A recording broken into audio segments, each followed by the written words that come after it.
আসসালামু আলাইকুম। বালুনি হগলতে আসি বালামন্দ মিলাই ওই আমি তো ভাবলাম নতুন একটা ভিডিও আপনাকে লাগে লই। এই ভিডিও শুরু করার আগেই করতেছি, যারা আমার ভিডিওগুলো দেখেন ভালো লাগলে অবশ্যই লাইক কমেন্ট শেয়ার করবেন। যারা ইউটিউবে দেখতেছেন ইউটিউব চ্যানেলটা সাবস্ক্রাইব করে রাখবেন আর ফেসবুক পেজটা ফলো দিয়ে রাখবেন।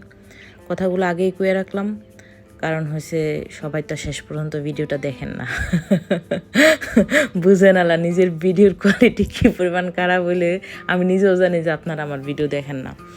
জাগা আমার বোন বাইরে গেছিলো তার ফ্রেন্ডগোর সাথে, বড় আপুগোর সাথে খাবার লেগা। তো সে আসার সময় শর্মা কিং থেকে আমার জন্য পাস্তা নিয়ে আসছিল।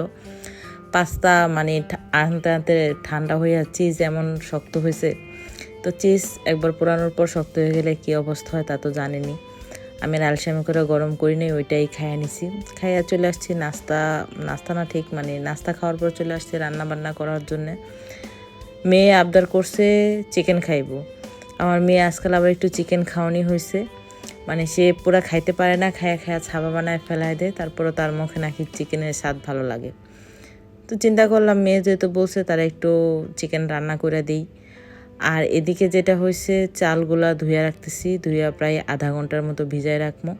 আর এদিকে মাংস কষাইতেছি, কারণ হচ্ছে চালগুলা ধুইয়া না রাখলে মানে ধুইয়া ভিজায় রাখলে অনেকগুলো বেনিফিট আছে। প্রথমত হচ্ছে যে গরমের দিন ভাতটা অনেকক্ষণ ভালো থাকে। তারপর আপনার চাল ধুইয়া ভিজায় রাখলে ভাতগুলো জোরজোরা হয়, অনেক মানে মোলায়েম হয়। একটা পার্থক্য আছে, আপনি রান্না করলেই বুঝতে পারবেন যে দুইটার মধ্যে মানে নর্মাল চাল ধুয়ার সাথে সাথে ভাত রান্না করা আর ভিজায় রেখে বা রান্না করার মধ্যে একটা তফাৎ থাকে।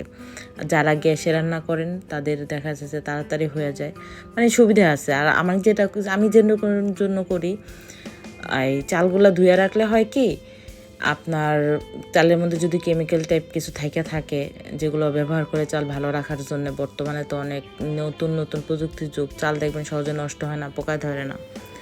তো ওরকম কিছু থাকলে কিছুক্ষণ ভিজে রাখলে চালটা আপনার ওই কেমিক্যালগুলো চলে যাইব, একটু নিশ্চিন্তে খাওয়া যায় আর কি, নিজের মনের সান্ত্বনা দেয়। তো বাইরে প্রচুর গরম পড়ছে, ঘরে 3 জন আছি আমরা, এখন শরবত বানাইয়া সবাই শরবত খাইতেছি। যদিও ঘরে লেবু ছিল, কিন্তু লেবু কাইটা আবার শরবত রান্না করতে মানে বানাইতে আমার কেন জানি ভালো লাগতেছে না। সারাদিন রানতে এখন শরবতও রানতেছে, কি একটা অবস্থা।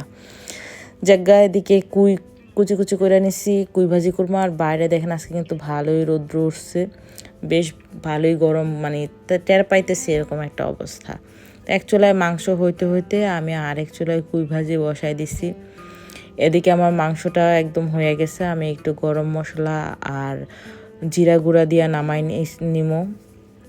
আর আমি গরম মশলা জিরা দিয়ে একটু রান্না করি, অনেকে আছে যে দিয়ে সাথে সাথে বন্ধ করে দেয় পরে মিশায় নেয়, কিন্তু আমার কাছে কেন জানি মনে হয় রান্না করলে ভালো হয়।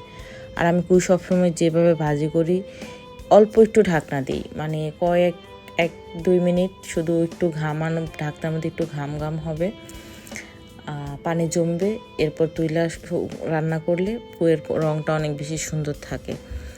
আমি পছন্দ করি কুই করলা এগুলো একটু সবুজ, কিন্তু হয় কি যা সব সময় দেখা যাচ্ছে যে আমার রান্নাও সবুজ হয় না, মাঝে মাঝে অনেক সুন্দর হয়ে যায়।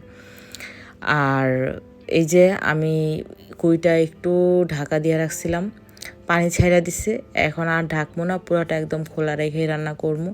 যেহেতু মুরগির মাংস রান্না করতেছি সেহেতু কুইয়ের মধ্যে আজকে আর ডিম দিবো না। এমনিতে ডিম দিয়েও কুই ভাজি আমার মাঝে মাঝে ভালো লাগে, সব সময় না।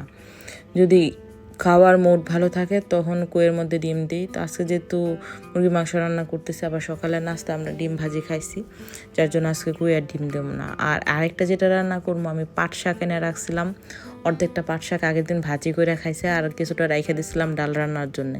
কিন্তু আজকে পাট শাক ধরে দেখি ফ্রিজের মধ্যে একদম শুকায় খটখটা হয়ে আছে। তো দেখেন কি পরিমাণ গরম পড়ছে যে আমি একটু পর আবার এসে পানি খাইতেছি, আবার রান্না করতেছি। মানে এত পরিমাণ পানি খাওয়ার পরও মনে হয় যে বাইরের তাপ এসে চেহারার মধ্যে লাগতেছে। তো সামনে নাকি আরও গরম পড়বে, আল্লাহ মাবুদ জানে যে কপালে কি আছে। আমি আসলে ব্লগ ভিডিওগুলো বানাই কি যে টাইম একটু কাটানোর জন্য, আপনাদের সাথে গল্প টল্প করার জন্য। সারাদিন একা মানুষ থাকে, তো বন্ধু বান্ধব কেউ ওরকম সার্কেল নাই, রোজার পাপা ব্যস্ত থাকে, আমার আসলে কথা বলার মানুষ নাই। মাঝে মাঝে আত্মীয় স্বজন 2-1 ফ্রেন্ড আছে, ওদের সাথে একটু গল্প টল্প করি। সবাই যার যার সংসার নিয়ে ব্যস্ত। ওই একটু এক্সট্রা যে টাইমটা থাকে ওইটা আপনাদের সাথে গল্প করার জন্য আসি। তো এখন ডালটা বাগার দিয়ে নেবো। আজকের ভিডিওটা এই পর্যন্তই। কে কোন জায়গা থেকে দেখতেছেন কমেন্ট করেন, আমি পরের ভিডিওতে আপনাদের নাম মেনশন করে আপনাদের নাম বলে দেবো ইনশাল্লাহ। তো আজকে এই পর্যন্তই, ভালো থাকেন, আল্লাহ হাফিজ।